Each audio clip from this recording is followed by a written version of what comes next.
Welcome to Not Milk Never Milk. Subscribe if you're lactose intolerant.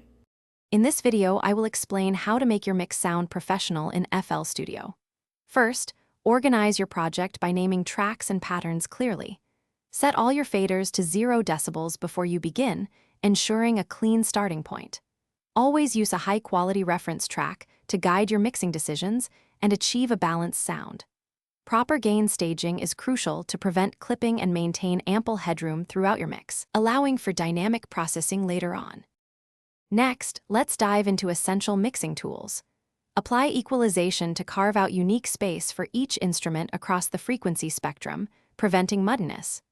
Use compression to control the dynamic range of your sounds, adding punch and consistency. Employ a high-pass filter on most tracks, typically around 80 to 100 Hz, to remove unwanted low-end rumble. Always address frequency clashes by subtly cutting conflicting frequencies rather than boosting. Now, let's create depth and width in your mix.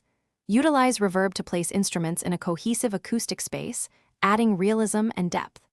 Apply delay effects to introduce rhythmic interest and fill out the sound, but use them sparingly.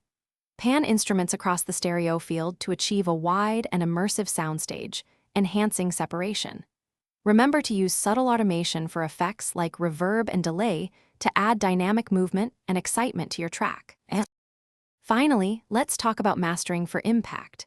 Apply a limiter to your master bus to achieve competitive loudness, aiming for around -9 to -6 LUFS without introducing clipping. Always perform a final check of your mix on various playback systems, including headphones and car stereos.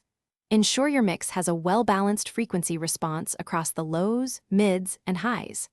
Export your final track at a high-quality sample rate, such as 44.1 kHz and a 24-bit depth. Thanks for watching. If this was helpful, leave a like and consider subscribing. See you next time.